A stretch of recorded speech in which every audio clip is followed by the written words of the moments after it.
Y por otro lado, cuando hay que resolver algunos casos, ustedes lo van a poder hacer cirugías ginecológicas menores. En cambio, en cirugías ginecológicas mayores son temas que son importantes que ustedes lo sepan porque van a referir, van a derivar, van a diagnosticar y van a poder ayudar en el manejo del caso.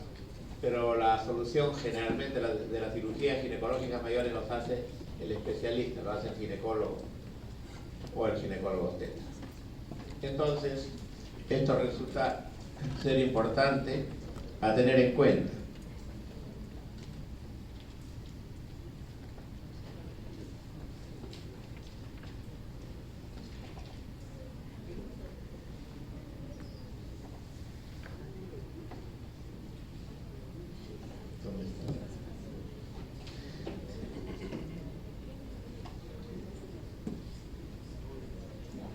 Bien, este es el contenido o la agenda que vamos a desarrollar, tanto que vamos de repente a volver a referirnos a algunos temas que ustedes ya conocen, la clase de patología de vulva y vagina les han referido, pero es el marco de la insistencia para aterrizar en lo que es la solución quirúrgica. Vamos a referirnos a los temas de condilomatosis y bartolinitis. Y cuando nos referimos a bartolinitis vamos a abordar sobre todo el absceso de Bartolino, el quiste de Bartolino, que son las patologías más frecuentes que vemos en la consulta externa. Asimismo, como procedimientos ginecológicos o quirúrgicos menores, vamos a referirnos a la cauterización, a la crioterapia, a la conización cervical, a la biopsia de cervix y a la biopsia de endometrio.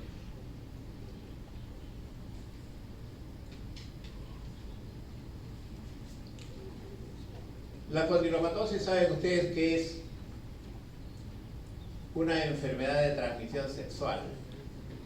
Es muy frecuente, que se caracteriza porque presenta lesiones cutáneas, lesiones a nivel de los genitales, a nivel de la región vulvar,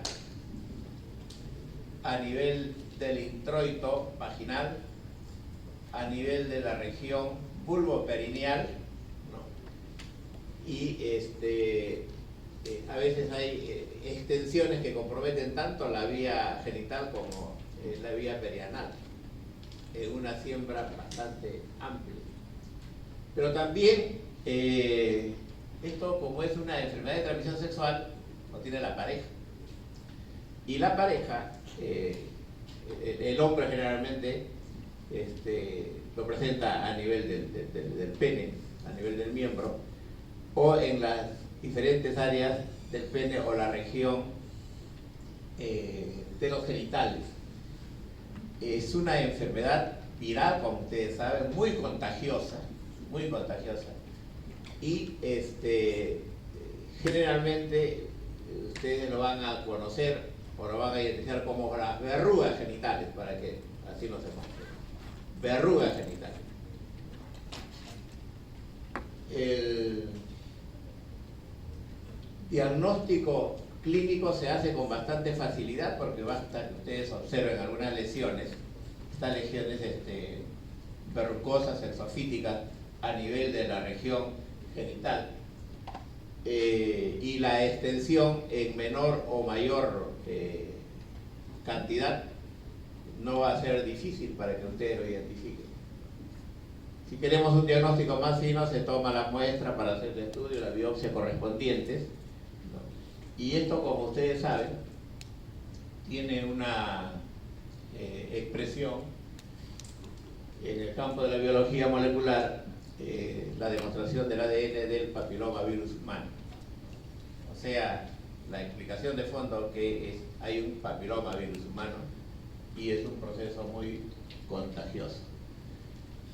Estas lesiones, que aparentemente son benignas, son virales, benignas, que se difunden con mucha facilidad y con mucha rapidez, hay ocasiones que algunas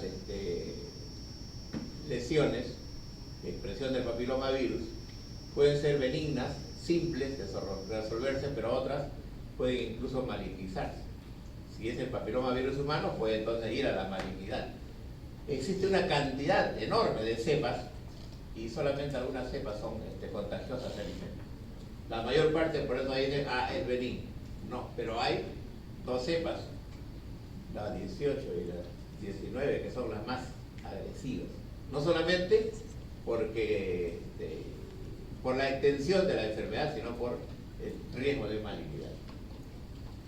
El tratamiento es con la aplicación de sustancias químicas como la podofilina, por ejemplo. La podofilina se utiliza en podofilina de entre el 10 al 25% y se hacen aplicaciones. Con podofilina puede ser cada 3 días o semanal. Se hacen aplicaciones locales y con eso se controla. Hay otra sustancia para hacer de aplicación local también con una breve torunta, que es el tricloroacético. El tricloroacético es excelente para estas verrugas, pero cuidado cuando lo usan. Sobre todo, esto no debe ir de un porcentaje más del 80%, 70, 75, 80%. Si va más del 80%, cuidado, se generan enormes quemaduras. Hemos tenido casos nosotros que nos ha llegado porque algunas personas, por desconocimiento, utilizan la sustancia como si fuera a aplicar cualquier solución a nivel de la piel, a nivel del tegumento, y han generado quemaduras a nivel de los genitales extensas que se hacen úlceras y es muy difícil después manejar y controlar. También se utiliza la criocirugía, o sea, se puede utilizar el frío, ¿no?, para la aplicación local, y también se utiliza la electrocauterización, o sea, el calor. El frío o el calor también, pero hay que ser cuidadoso de usar el electrocauterio, por ejemplo. No solamente la sensación del paso de la corriente eléctrica, sino a veces genera también dolores en la paciente, ¿no?, cuando son áreas. Entonces hay que ser se puede usar, pero hay que ser muy cuidadosos.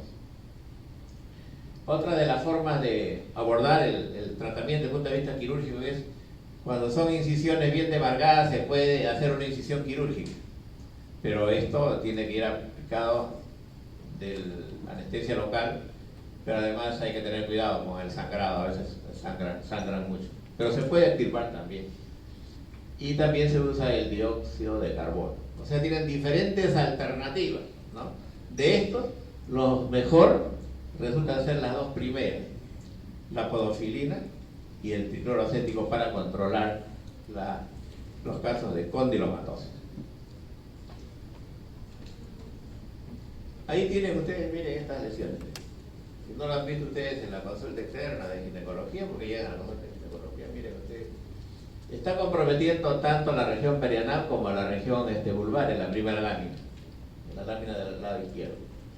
En el lado derecho, miren esas excrescencias verrucosas enormes, está cerrando prácticamente los genitales. Y miren, tienen ustedes otra en la parte inferior, ¿no? Prácticamente no se identifica el genital, es la región vulvar, y la región perianal está sembrada. Así se ve, así se encuentra, y así llegan pacientes.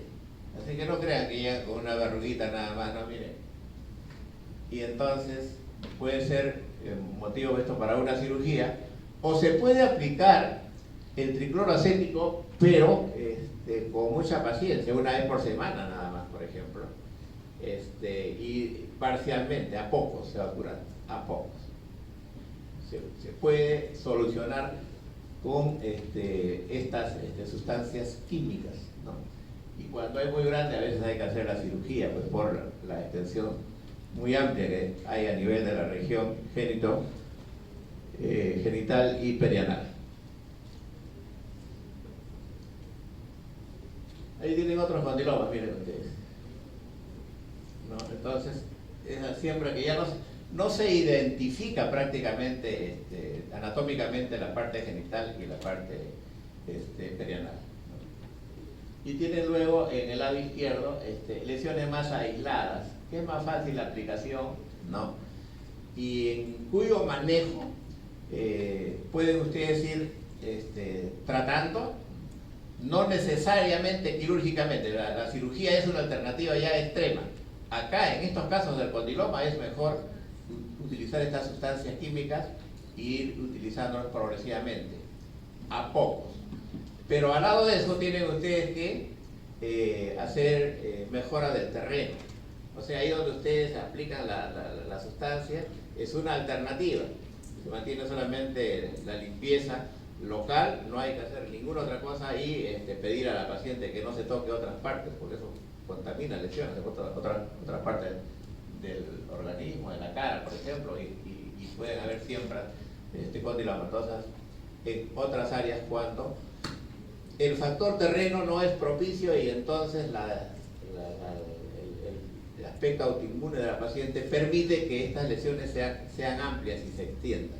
Por eso es que usamos sustancias para mejorar la respuesta inmunológica de la paciente, para que se defienda mejor al lado del tratamiento local.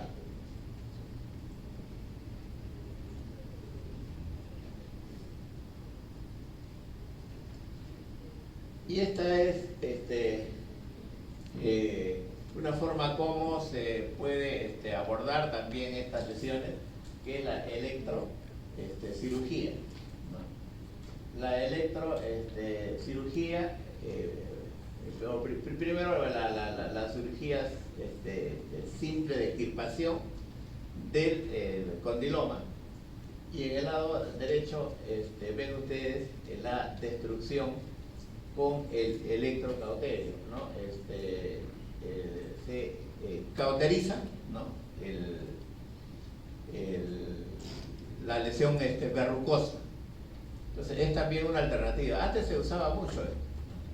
O sea, utilizábamos la incisión quirúrgica con el bisturí o el electrobisturí, y luego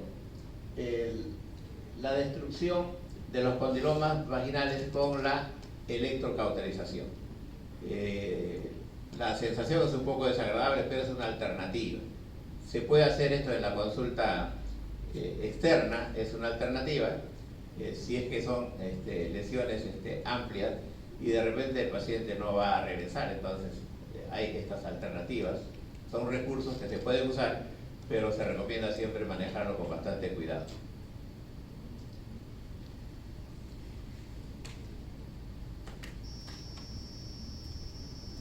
La bartolinitis.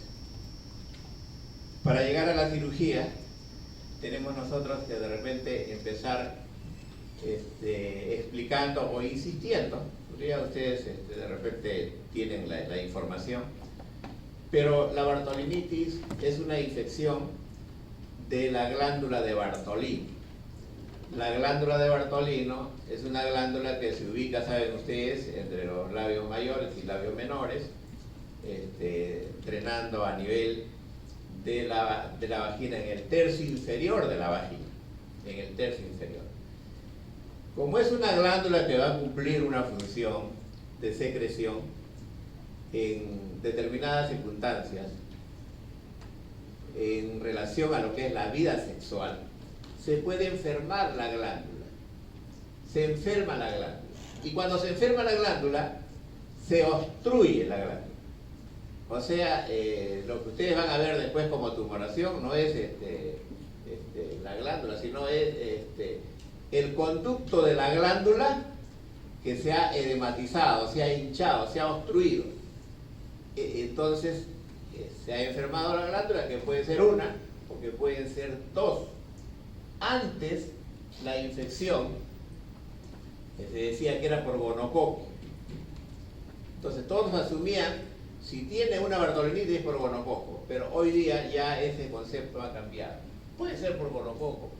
De repente fue gonococo en algún momento, pero hay otros gérmenes que pueden estar presentes ahí, como la Escherichia coli, como el estafilococo, micoplasma, bacteroides. O sea, la infección de la glándula puede ser por cualquiera de estos gérmenes, fundamentalmente con compromiso de toda la glándula y obstrucción de la glándula. El cuadro de la bartolinitis puede ser aguda, puede ser crónica o puede ser recidivante, ¿no? O sea, en algún momento se infecta ya todo el cuadro clínico, en otro momento se pasa a ser un cuadro crónico, meses, años que está ahí, pero que en algún momento se reactiva y se vuelve a presentar el cuadro, ¿no? Entonces, las formas en las que se presenta esta alteración de la glándula de Bartolino es que cuando hay una fase aguda generalmente lleva a un proceso infeccioso con todos los signos inflamatorios y culmina en un absceso a nivel genital, a nivel de la glándula, a nivel genital, que es muy doloroso. No es una zona muy sensible, es muy doloroso. La paciente llega a veces con dificultad para sentarse y hasta para caminar por el dolor. Y a veces hace una extensión muy amplia. Y luego que esto se enfría, cuando ya pasó la fase aguda, puede quedar la glándula a manera de un quiste de retención, como si fuera un huevito de paloma a nivel de los genitales. Así se ve. El tratamiento, si es un cuadro infeccioso en la fase aguda o subaguda, es antibióticos de amplio espectro, ¿no? Antiinflamatorios, ¿no? Y luego tiene que hacerse el drenaje como corresponde. Cuando ya es un quiste, hay que sacar el quiste, ¿no? Hay que extirpar el quiste y hay que extirpar toda la glándula, no solamente el quiste. Ahí tienen ustedes la glándula de Bartolino, la localización para que no se olviden, en el tercio inferior. Ahí es donde está localizada la glándula. Si hay lesiones, procesos inflamatorios en otra zona, pueden ser infecciones también genitales, abscesos genitales, pero que no son bartolinitis. La bartolinitis abajo, en el tercio inferior. Y luego tienen ustedes anatómicamente, para mostrarles en la lámina del lado derecho, cómo esa glándula tiene una vía de drenaje hacia la vagina, que son los conductos de las glándulas de Bartolino. Tienen la glándula y su respectivo conducto. Tienen ustedes en la parte inferior lo que se llama la formación redondeada como si fuera un huevito de paloma, que es el quiste, ¿no? Y tienen en la parte derecha un proceso inflamatorio adyacente, ya que es un absceso, una colección purulenta.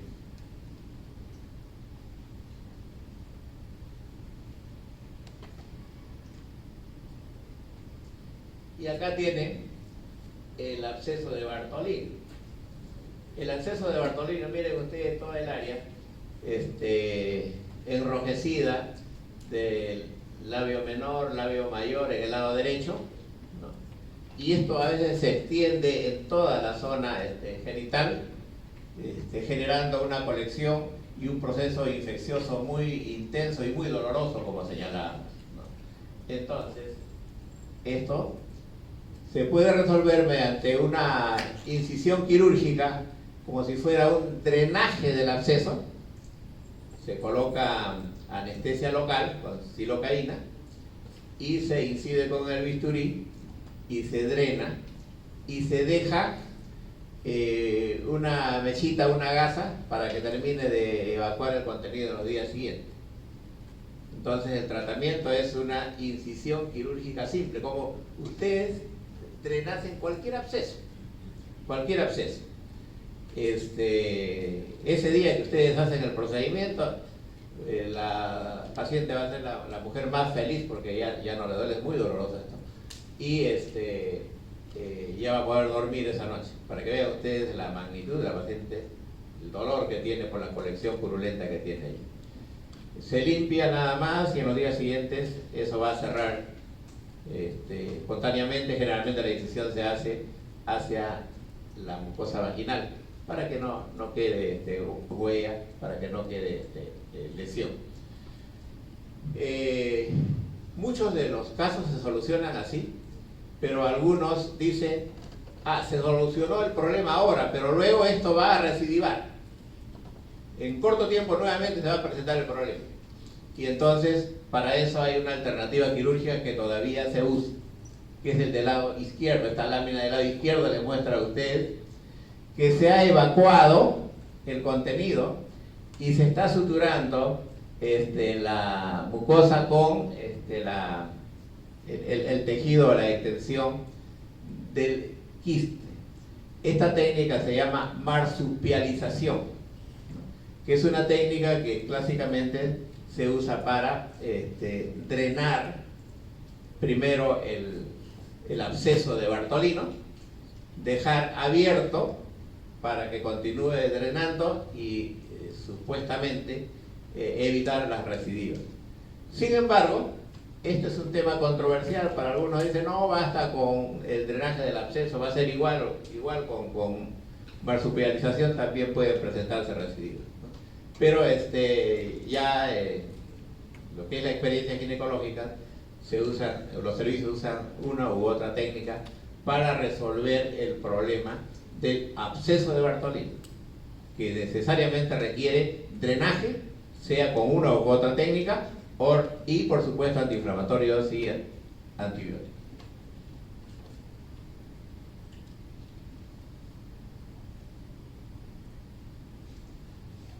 Y este es el quiste de Bartolino. Miren ustedes, ahí está el huevito de paloma que les decía. Es ya en la parte fría. Ya pasó la fase aguda, se da tratamiento antibiótico, antiinflamatorio y a veces desaparece todo, otras veces se forma un quiste de retención. Y entonces llega al consultorio y el médico recibe a la paciente y dice, fíjate, ahí hay un quiste, vamos a sacar. Este es facilito, lo sacamos, un poquito de anestesia y lo sacamos. Los viejos ginecólogos daban este mensaje: cuidado con el quiste de Bartolino. No es una cirugía ambulatoria propia para inexpertos. ¿Y por qué decían esto? Porque a veces empezaban intentando sacar, se van metiendo, y esto, como les decía, que lo que se ve y lo que se obstruye es el conducto. Entonces, para intentar sacar todo, se van metiendo hasta la parte más profunda y empieza a sangrar. Y luego no para el sangrado y la paciente llega a chocarse. Entonces, el mensaje cuando tengan esto, es mejor que se haga con todos los cuidados, que se haga mejor en sala de operaciones, que no piensen que es algo que allí nada más lo puedo sacar, porque pueden tener de repente una situación desagradable, esto por la profundidad, como se ubica la glándula, y es una zona muy vascularizada, y entonces cuando empieza a sangrar y hay una complicación, es difícil a veces contenerlo. Entonces tengan mucho cuidado cuando tengan el huevito de paloma o el quiste de Bartolino que está ahí a la vista y que parece muy fácil sacar. Cuidado con eso.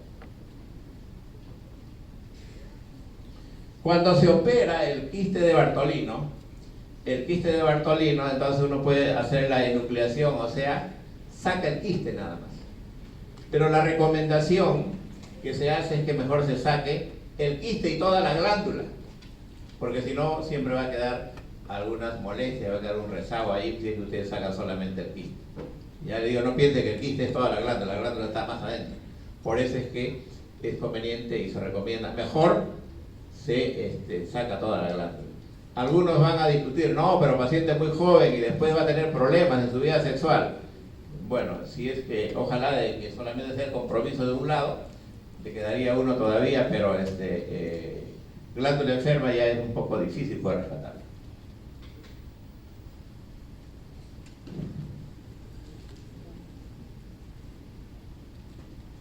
Y viene ahora las patologías de cuello.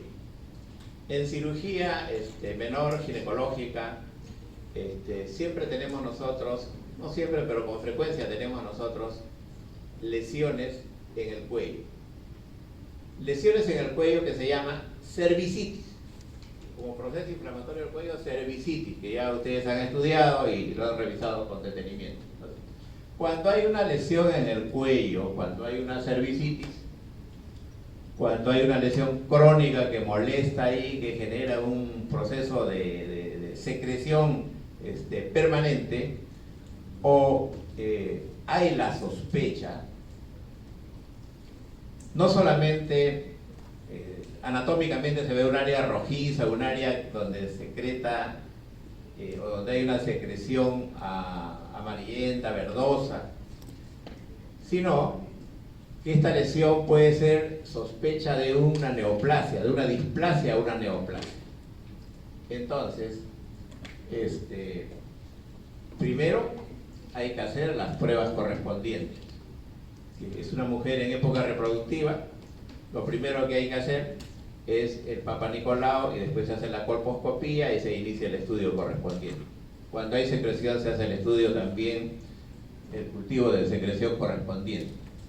Pero si llegamos a la conclusión que es una lesión, que no hay lesión, no hay malignidad, no hay displasia, no hay cambio celular, entonces podemos nosotros curar esa lesión mediante la electrocauterización. Y la electrocauterización es un procedimiento ginecológico que se hace con frecuencia y ambulatoriamente. Se genera calor, se quema el cuello con el electrocauterio, ¿no? Y entonces vamos a generar que al aplicar el calor en la zona, se quema esta área, estos tejidos, y luego se va a regenerar esto y va a quedar ya en buenas condiciones. Lo primero es descartar que no haya nada malo, por eso le digo, se quema un cuello cuando estamos seguros que no hay nada, no hay ninguna displasia, no hay ninguna neoplasia. Y pueden existir también en el cuello otros tipos de lesiones, como por ejemplo pólipos, y el pólipo tiene que sacarse y estudiarse también. O pueden existir también en el cuello lesiones condilomatosas. Si llegamos a la conclusión que es un condiloma, también la electrocauterización es la alternativa de solución, y esto se hace, lo hace el ginecólogo, pero también lo puede hacer el médico general.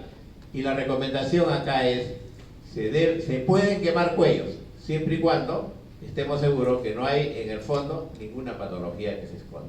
Por eso es importante primero el estudio.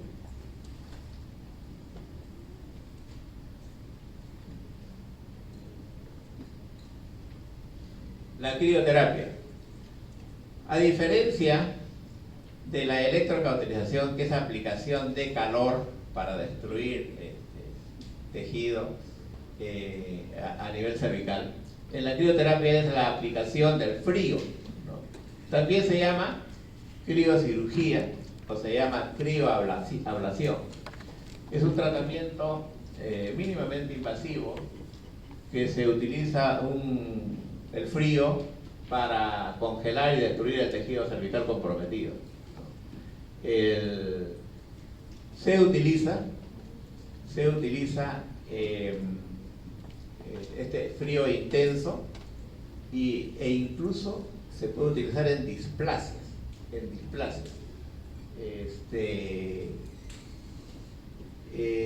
Ya cuando hay sea in situ, ya es otra manera, otra forma de manejo. Pero en lugares donde no tienen muchos recursos, hasta lesiones displásicas pueden tratarse sea con calor o con frío.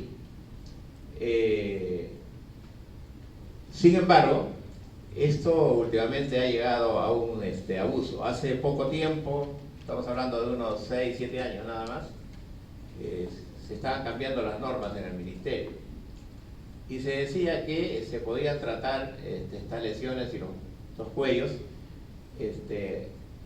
aplicando criocirugía, y que lo podía hacer cualquier profesional de la salud.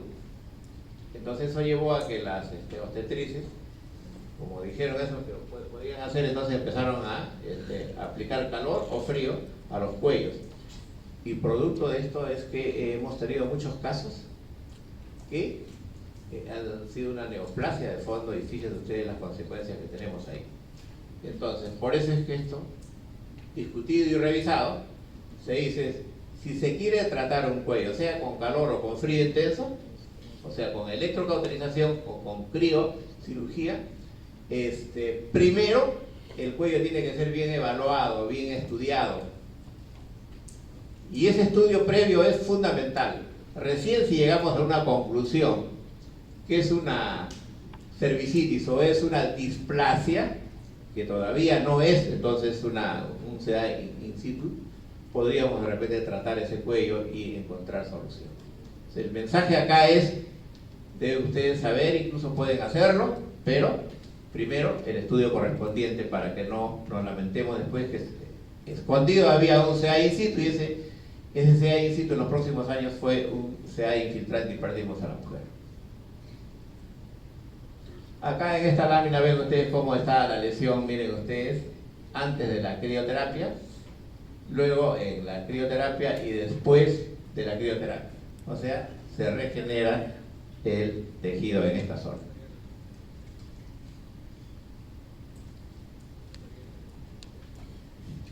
Y tenemos otro procedimiento quirúrgico que se usa con frecuencia, la conización. ¿Qué es la conización? O el cono cervical. Es un procedimiento quirúrgico que permite extirpar en forma anular o en forma cónica el ectocervix, pero también se extiende, a veces se profundiza hacia el endocervix. Entonces sale como si fuera un cono, y esto es una incisión quirúrgica que se hace en sala de operaciones. Puede ser en sala de operaciones y en manejo ambulatorio, pero se necesita sala de operaciones para mayor comodidad. Este procedimiento de conización sirve para hacer el diagnóstico de cáncer al cuello uterino y también puede ser tratamiento. ¿Por qué? Voy a sacar la lesión, voy a sacar el cáncer localizado todavía en el cuello. Pero tengo que estar seguro también que mi diagnóstico es el correcto.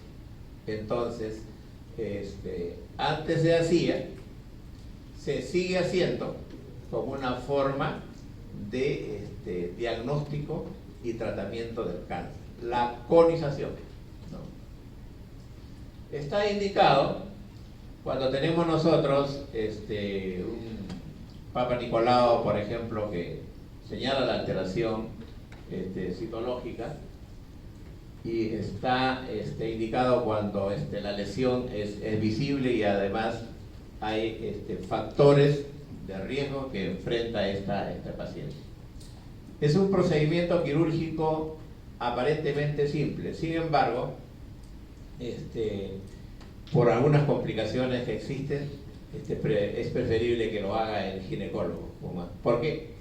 Porque hay algunas complicaciones, como por ejemplo hemorragia. Agarran un vaso importante y el sangrado es intenso. En otras ocasiones, a veces, no calculan bien y hacen un cono muy profundo, amplio y profundo. Y entonces van a generar un cuadro de incompetencia cervical. Va a afectar la fertilidad de la paciente, ¿no? Y en otros casos, a veces, al complicarse el cuadro o por la inexperiencia, puede haber perforación uterina. Entonces, como ven, si hay algunas complicaciones de la naturaleza, entonces es mejor que lo maneje el ginecólogo. Pero el mensaje para ustedes es que es una alternativa que todavía se usa para el diagnóstico y tratamiento del cáncer in situ, el cáncer localizado, o la displasia cervical, sobre todo displasia severa.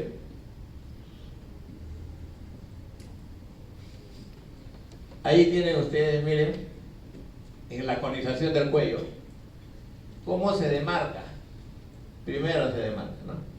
Ahí está el cuello, se demarca, y luego se hace una incisión con el bisturí, ¿no? Porque está tocando el ectocervix y el endocervix, incluso a veces llegando a la zona de transición, miren, y sale como si fuera un cono, ¿no? Entonces, saben ustedes que el lugar de asiento de la neoplasia es el epitelio de transición, ahí donde termina el endocervix y empieza el ectocervix. Ahí es donde se siente el cáncer. Entonces, si estamos pensando nosotros en que esto sea tratamiento del cáncer, tiene que abordar esa zona. Se hacen conos de repente más superficiales cuando la mujer es relativamente joven y no tiene hijos, para conservar la fertilidad, para tener cuidado de no afectar el endocerio hacia la zona más profunda. Tienen ustedes acá en la lámina del lado derecho cómo se demarca, cómo se va incidiendo, ¿no?, el tejido cervical en forma de cono. ¿Cómo queda? Para comprobar de que el orificio endocervical se utiliza allí un dilatador de Hegar, ¿no?, un histerómetro, un dilatador de Hegar, y luego ven ustedes en la última lámina cómo se repara para hacer la hemostasia correspondiente.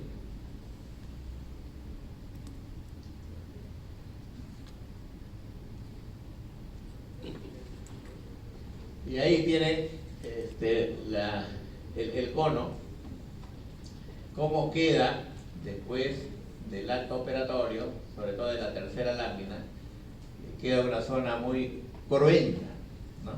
Entonces, por eso es que se aplican puntos, se llaman puntos de Stundor, se llama la técnica, en los cuadrantes para hacer la hemostasia, y luego se revisa la hemostasia en la mucosa, en la zona cruenta, porque si no eso va a sangrar, ¿no? Entonces requiere un manejo, un tratamiento con mucho cuidado, porque así como cuando se excede en un cono, puede quedar una incompetencia cervical. O sea que si hay un embarazo, va a haber un aborto porque no logra contener el producto y se abre el cuello prematuramente. Así también hay casos en los que al aplicar los puntos se aplica con demasiada tensión. Bueno, nos excedemos en esto y genera una estenosis cervical, o sea, cerramos todo el cuello. Por eso la importancia de siempre corroborar que el canal cervical quede abierto, colocando un dilatador de Hegar o el histerómetro. Es mejor el dilatador de Hegar porque se va graduando que quede abierto el canal cervical.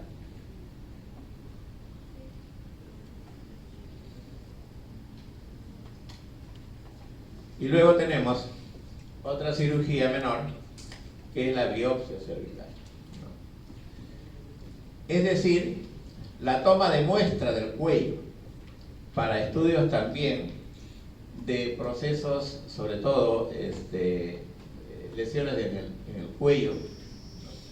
Se utiliza este método de estudio para ver si hay lesiones benignas o malignas. Cuando tenemos nosotros la sospecha de alteraciones celulares con el Papa Nicolau que se hace, entonces el siguiente paso es tomar muestra del cuello.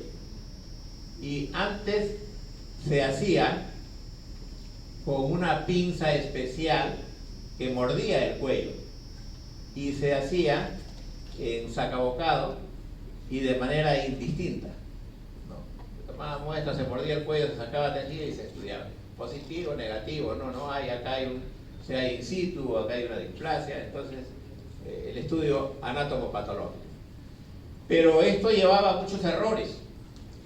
A veces tomaban de la zona sana, pues, ¿no? Tomaban la muestra del tejido de la zona sana, entonces eso no era solución, llevaba a un margen de error.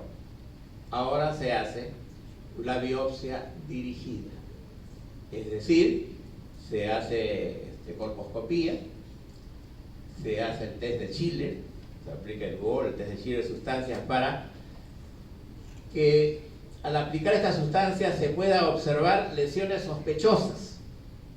Por el cambio de coloración, lesiones sospechosas. Entonces, tomamos directamente esa lesión sospechosa, con la colposcopía y con el uso de estas sustancias, la muestra para el estudio, ¿no? O sea, con la misma pinza tomamos, pero ya no es a ciegas, como decía antes, sino es la llamada biopsia dirigida, que nos da mejores resultados y nos va a revelar si realmente hay una neoplasia de fondo o hay simplemente una displasia o el tejido es sano, ¿no? Entonces, es muy importante tener en cuenta los cambios que se dan en los últimos años y que da mejores resultados, es más efectivo el estudio que se haga. Pero mayor todavía es si se hace una biopsia de cuello uterino acompañado de un raspado del endocérvix, una especie de legrado, ¿no? Cuando hacemos nosotros este procedimiento en el cuello, que hacemos la biopsia dirigida y hacemos el raspado o tomamos muestras del endocérvix, el nivel de certeza en el estudio que hagamos va a ser mucho mejor. Esto es lo ideal que debe hacerse en los servicios de ginecología para que no se nos escape el diagnóstico, para que no haya errores.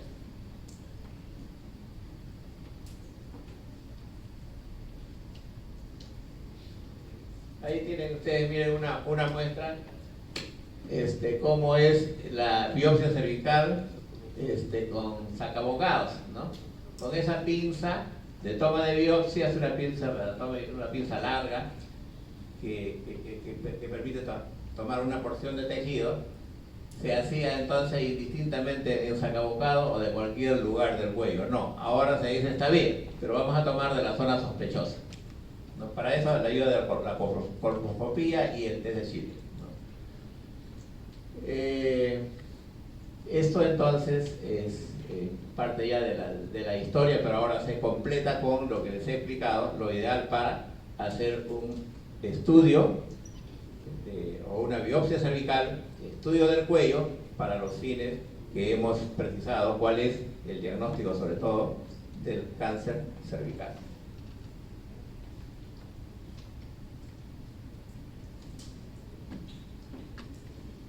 Y la biopsia de endometrio. Otro procedimiento frecuente es la biopsia de endometrio, que es la toma de tejido endometrial y que se puede hacer mediante un legrado uterino o mediante una aspiración manual endouterina, ¿no? Esta técnica entonces también ha ido cambiando. Miren ustedes, antes, cuando se trataba de tomar muestra del endometrio, se hacía a ciegas y se hacía con una cureta de Nova. Más adelante les voy a mostrar la cureta. Y luego se hacía una especie de microlegrado, ¿no? Entraba yo al endometrio y sacaba una porción de endometrio y eso lo mandaba a estudiar, ¿no? Después se ha dicho, no, esto nos induce a error, porque si tomo de un área nada más, de repente tomo del área sana. En la cavidad uterina, en el endometrio, tomo muestra o tejido sano. Entonces, no es suficiente hacer un estudio con cureta de Nova. Tampoco es con un microlegrado, con una legra bien pequeñita. En consultorio externo tomo ahí una muestra de endometrio y hago el estudio. Hoy día se dice es correcto hacer este procedimiento con pequeñas legras, pero un legrado total.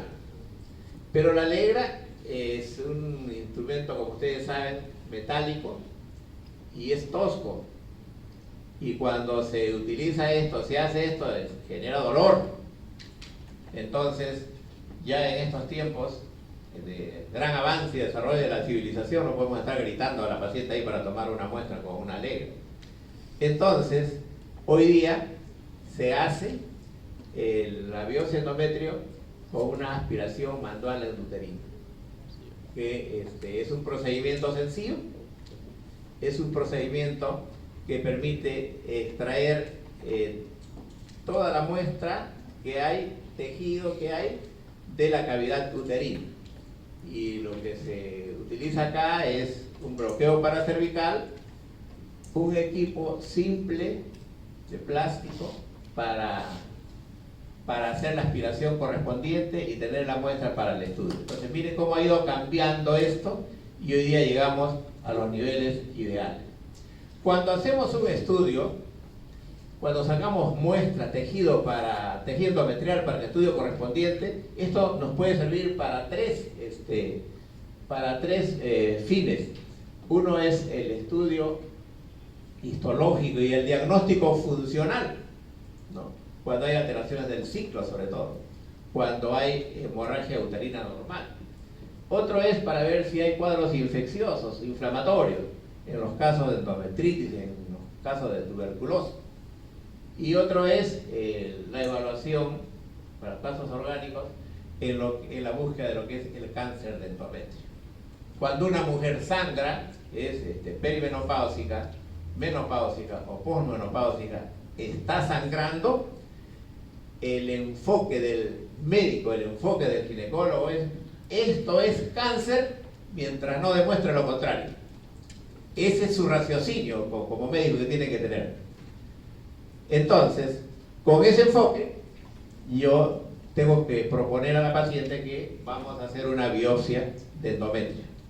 Y entonces, el manejo, el tratamiento, la biopsia de endometrio ya no es como antes, como decíamos, microlegrado o cureta de Nobel, ¿no? Acá tienen en la parte inferior, miren ustedes, ese aparatito con dientes.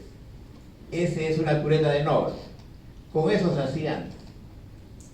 Con eso se sacaba el tejido. Y de ahí ya la paciente llegaba a la consulta y ahí nomás, señora, suba la camilla. Ese era el estudio. Indudablemente que había mucho margen de error. En otras circunstancias decía: no, acá tengo tráigame la legra más pequeñita. Un poquito de muestra. También puede sacar de un área sana. Entonces eso no es la solución. Y luego, como les decía, pasamos en la lámina superior izquierda, miren ustedes, pasamos a sacar una muestra de toda la cavidad uterina, toda la muestra endometrial, la biopsia de endometrio con legrado uterino. Pero el legrado uterino es un procedimiento que duele, es bastante tosco, y yo no sé cómo durante tantos años a las mujeres se les sometía a legrados a estos procedimientos y era sin anestesia, sin nada, ¿no? Hoy día ya esto no, la mayor parte de servicios ya no utilizan el legrado. Son casos excepcionales de legrado, o cuando son, por ejemplo, abortos muy grandes, de mucho tiempo, ahí se puede hacer, pero con la asistencia, con la participación del anestesiólogo. Lo ideal entonces hoy día es lo del lado izquierdo, superior izquierdo. Ese es el equipo de AMEO, ¿no? Miren ustedes, el equipo de AMEO tiene un equipo, un émbolo, tiene un aspirador y tiene las cánulas que son maleables, son de plástico, y entonces este procedimiento es mucho más sencillo. Pero siempre lo hacemos en ginecología hoy día con bloqueo paracervical. Es decir, inyectamos en el cuello uterino, en cada uno de los cuadrantes, en 4 cuadrantes, se infiltra silocaína simple al 2%, ¿no? Con eso tenemos bloqueada la zona donde vamos a trabajar y se hace el procedimiento con tranquilidad, obteniendo o aspirando tejido endometrial de toda la cavidad, uterina, de tal manera que allí no se nos va a escapar el diagnóstico. Es más sencillo, más seguro, es indolora, se hace ambulatoriamente. Tienen ustedes diferentes alternativas. Le van a decir: pueden ustedes obtener tejido endometrio con cualquiera de las técnicas, pero yo les digo, puede haber margen de error, es muy doloroso, es mejor hoy día utilizar la aspiración manual, es decir, el APO. Bien, creo que esa es la última lámina. Sí, esa era la última. Bien, ahora sí las preguntas. Adelante.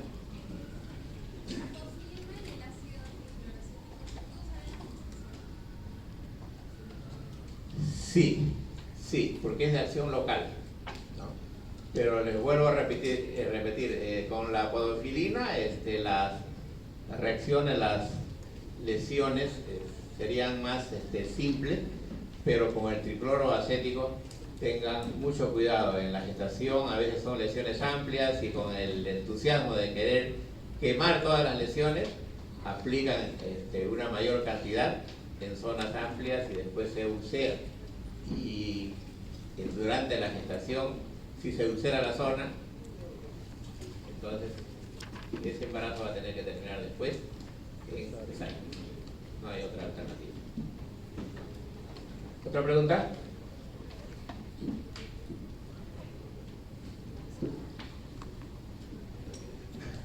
Bien, si no hay otra pregunta quiere decir que quedó claro el mensaje que hemos transmitido esta mañana.